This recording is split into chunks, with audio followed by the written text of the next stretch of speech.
Assalamualaikum warahmatullahi wabarakatuh. Perkenalkan, nama saya Andriani Mahendra Putri dengan NIM 1901111064. Pada video kali ini, saya akan mempresentasikan hasil tugas saya guna memenuhi ujian tengah semester dalam mata kuliah Dokumen dan Pasasi yang diampu oleh Ibu Nur Arini Yulia selaku dosen usaha perjalanan wisata Fakultas Ilmu Sosial dan Politik Universitas Riau. Nah, oke teman-teman, sebelum kita memasuki materi yang akan saya sampaikan, saya mau tanya dulu nih ke teman-teman. Nah, kira-kira siapa nih yang udah pernah pergi ke luar negeri? Pasti ada salah satu dari antara kalian yang udah pergi ke luar negeri. Nah, menurut kalian apa sih yang dibutuhin sebelum kita bisa berpergian ke luar negeri? Yap, benar, paspor. Kalian udah pernah dengar kan tentang paspor? Nah, pada pertemuan kali ini kita akan membahas tentang apa itu paspor. Oke teman-teman, paspor menurut Kamus Besar Bahasa Indonesia merupakan surat keterangan yang dikeluarkan oleh pemerintah untuk seseorang warga negara yang akan mengadakan perjalanan di luar negeri. Menurut Undang-Undang Republik Indonesia Nomor 6 Tahun 2011 tentang Keimigrasian, paspor adalah dokumen yang dikeluarkan oleh pemerintah Republik Indonesia kepada warga negara Indonesia untuk dapat melakukan perjalanan antar negara yang berlaku selama jangka waktu tertentu. Nah, sama halnya seperti paspor ini merupakan suatu kartu identitas yang digunakan ketika kita berada di luar negeri. Dikutip dari Ensiklopedia Britannica tentang paspor yang merupakan dokumen resmi atau sertifikasi yang dikeluarkan oleh pemerintah nasional yang digunakan untuk mengidentifikasi seorang pelancong sebagai warga negara dengan hak untuk perlindungan sementara di luar negeri dan hak untuk kembali ke negara kewarganegaraan orang tersebut. Nah, dengan demikian dapat disimpulkan bahwa paspor merupakan dokumen perjalanan yang dikeluarkan oleh pemerintah suatu negara kepada warganya yang memverifikasi identitas dan kewarganegaraan pemegangnya untuk tujuan perjalanan internasional. Jadi, paspor ini berguna sekali sebagai jaminan perlindungan dan rasa aman kita sebagai warga negara asing berkunjung ke luar negeri. Nah, kenapa perlu adanya paspor? Nah, teman-teman, sama halnya ketika kita ingin berkunjung ke rumah seseorang yang asing untuk kita, tentunya kita meminta izinnya terlebih dahulu. Nah, paspor ini adalah bentuk izin kita ketika kita berpergian ke luar negeri. Nah, untuk teman-teman pahami bahwa paspor itu tidak berlaku seumur hidup ya teman-teman, tapi paspor memiliki masa berlaku hanya 5 tahun saja sejak masa diterbitkan, dan kita wajib untuk memperpanjang paspor 6 bulan sebelum masa berlaku paspor habis. Apabila kita melebihi batas tersebut, maka kita akan terkena denda. Kemudian, apa sih jenis-jenis paspor? Terdapat beberapa jenis paspor tergantung pada status si pembawa atau pemilik paspor di negara asalnya. Yang pertama ada paspor biasa, ordinary passport. Nah, paspor biasa ini disebut juga paspor turis yang dikeluarkan untuk warga negara yang berencana berpergian ke luar negeri. Yang kedua ada paspor sementara, temporary passport. Paspor ini dikenal sebagai paspor darurat, emergency passport, yang dikeluarkan untuk orang-orang yang kehilangan paspor mereka selama kunjungan di negara asing. Paspor sementara ini hanya berlaku untuk jangka waktu singkat yang diperlukan untuk mengembalikan wisatawan ke negaranya. Yang ketiga, ada paspor resmi, official passport. Paspor ini biasanya dikeluarkan untuk pegawai pemerintah dan digunakan untuk perjalanan terkait tugas pegawai pemerintah. Yang keempat, ada paspor diplomatik. Paspor ini dikeluarkan untuk para konsulat atau diplomat untuk perjalanan terkait tugas mereka. Dan yang kelima, ada paspor keluarga. Paspor ini hanya dimiliki oleh salah satu dari keluarga dan tidak dimiliki masing-masing dari keluarga. Oke teman-teman, beralih ke selanjutnya tentang jenis-jenis paspor yang ada di Indonesia.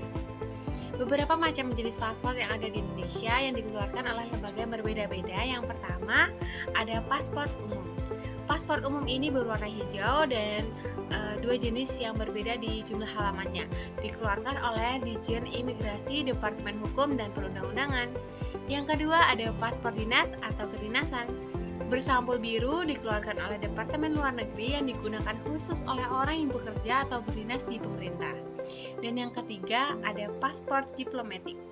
Paspor ini bersampul hitam dikeluarkan oleh Departemen Luar Negeri. Dan yang terakhir, ada paspor haji. Paspor haji ini bersampul coklat dan hanya digunakan untuk keperluan haji saja. Nah, selanjutnya teman-teman, saya akan membahas tentang apa itu e-paspor. Nah, ternyata paspor itu tidak hanya berbentuk satu jenis saja, tapi ada paspor yang disebut dengan e-paspor. Apa sih itu e-paspor?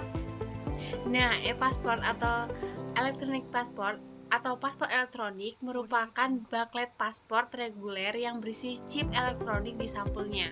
Chip tersebut berisi informasi pembawa paspor dan memberikan lapisan keamanan ekstra terhadap penipuan paspor. Nah, jadi teman-teman, banyak banget nih paspor yang palsu atau paspor yang disalahgunakan oleh oknum-oknum yang tidak bertanggung jawab. Nah, e-paspor ini berguna untuk lebih menjamin keamanan paspor yang kita miliki. Dan e-paspor juga lebih memudahkan kita dalam berpergian ke luar negeri. Nah, selanjutnya kita akan membahas tentang fungsi dari paspor. Fungsi utama dari paspor adalah sebagai dokumen yang digunakan seseorang untuk berpergian dari satu negara ke negara lainnya. Kemudian, paspor ini diperuntukkan untuk menunjukkan suatu kepemilikan kewarganegaraan. Jadi merupakan kartu identitas, mungkin kalau di Indonesia sendiri seperti kartu tanda penduduk ya teman-teman. Akan tetapi kartu tanda penduduk kali ini beda, mungkin lebih elit. Baiklah teman-teman, untuk selanjutnya kita akan membahas 5 langkah mudah pembuatan paspor online. Untuk langkah yang pertama, teman-teman bisa membuka portal atau aplikasi layanan paspor online ke https://antrianimigrasi.go.id atau melalui aplikasi layanan paspor online. Yang cara kedua, kalian bisa buat akun baru dulu menggunakan email atau masuk dengan akun yang sudah kalian miliki. Langkah selanjutnya, pilih kantor imigrasi dan waktu kedatangan. Langkah selanjutnya, simpan atau cetak barcode antrian. Dan yang terakhir, datang ke kantor imigrasi yang sudah dipilih untuk wawancara dan perekaman data. Kemudian, untuk selanjutnya ada juga nih 7 langkah pembuatan paspor secara manual. Yang pertama, teman-teman bisa datang langsung ke kantor imigrasi yang terdekat dengan membawa KTP. Lalu kemudian teman-teman bisa membeli formulir permohonan. Formulir permohonan ini dijual di loket yang sudah disediakan. Kemudian teman-teman bisa serahkan formulir yang telah diisi ke loket pendaftaran. Langkah selanjutnya, ambil tanda terima dan jadwal foto serta pengambilan sidik jari. Untuk pengambilan sidik jari dan jadwal foto bisa datang pada hari berikutnya jika nomor antrian teman-teman masih lama nih. Kemudian apabila teman-teman sudah foto dan mengambil sidik jari, maka langkah selanjutnya yaitu tahap wawancara dengan menunjukkan dokumen asli.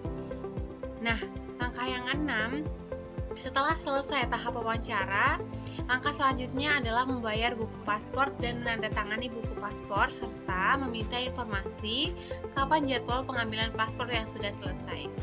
Langkah yang terakhir, pada saat tanggal yang telah ditentukan, kita dapat datang kembali ke kantor imigrasi untuk mengambil paspor yang telah jadi.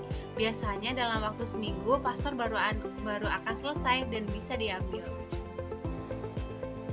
Oke teman-teman, di sini saya memiliki sekadar informasi nih buat teman-teman jenis-jenis paspor yang ada di Indonesia berdasarkan warnanya.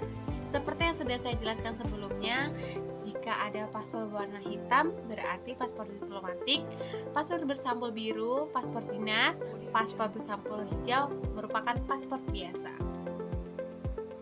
Nah teman-teman, kita berada di sesi terakhir materi ini. Namun ada materi kedua nih, apa ya kira-kira? Nah, SPLP ini teman-teman merupakan salah satu dokumen perjalanan yang diterbitkan oleh pemerintah Republik Indonesia untuk dipergunakan dalam perjalanan masuk ke wilayah Indonesia. SPLP diberikan kepada WNI dalam keadaan tertentu apabila paspor biasa tidak bisa diberikan. Nah, jadi apa sih kira-kira? Kenapa sih kok bisa ya surat laksana paspor ini dikeluarkan oleh pemerintah Indonesia? Ayo kita simak bahasannya. Jadi teman-teman, hal yang menjadi dasar SPLP dikeluarkan yaitu yang pertama, jika kita berada di wilayah negara Republik Indonesia nih. Nah, apabila kita kehabisan persediaan belangko paspor biasa. Yang kedua, dalam keadaan mendesak, misalnya sakit, atau sebagai realisasi perjanjian khusus Indonesia dengan negara tetangga. Nah, kemudian faktor yang kedua, jika kita berada di luar wilayah negara Republik Indonesia. Yang satu, untuk pemulangan ke Indonesia. Dan yang kedua, terjadi apabila kehabisan persediaan belangko paspor biasa atau apabila kehilangan paspor. Nah, ketika yang bersangkutan pemohon berada di luar negeri dan tidak pulang ke Indonesia, namun paspor biasa telah dicabut oleh pemerintah Republik Indonesia, maka SPLP bisa dikeluarkan. Dan faktor kelima yaitu ketika pemohon telah berada di wilayah suatu negara lain tanpa dilengkapi dokumen resmi atau surat perjalanan Republik Indonesia ilegal. Nah, ini terjadi jika paspor yang kita gunakan itu palsu. Nah, kita bisa nih dipulangkan ke negara kita sendiri. Jadi teman-teman, usahakan jangan sampai menggunakan paspor palsu ya, karena itulah tadi faktor-faktor yang mempengaruhi SPLP dapat dikeluarkan. Kemudian kita akan membahas tentang hal-hal yang perlu diketahui tentang SPLP.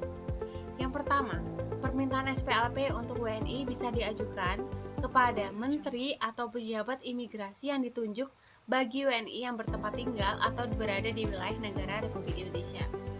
Nah, kan ada nih suatu konsulat yang berdomisili di Indonesia, misalnya ya, seperti Malaysia. Nah, jadi kita tuh mintanya ke kantor mereka. Permintaan SPLP untuk WNI bisa diajukan kepada menteri atau pejabat imigrasi yang ditunjuk bagi WNI yang bertempat tinggal atau berada di wilayah negara Republik Indonesia. Nah, jadi teman-teman, hal ini dapat dilakukan seperti jika ada kedutaan Republik Indonesia di Kuala Lumpur, maka kita bisa ke sana untuk meminta SPLP ini ya. Kemudian bisa juga diminta kepada Kepala Perwakilan Republik Indonesia atau pejabat imigrasi atau juga pejabat dinas luar negeri pada kantor perwakilan Republik Indonesia yang ditunjuk Menteri Luar Negeri bagi WNI yang bertempat tinggal atau berada di luar wilayah negara Republik Indonesia. Nah, hal yang perlu diketahui nomor 2 nih, yaitu surat perjalanan laksana paspor ini. Surat perjalanan laksana paspor untuk warga negara Indonesia hanya berlaku paling lama 2 tahun dan hanya digunakan untuk 1 kali perjalanan ke Indonesia saja.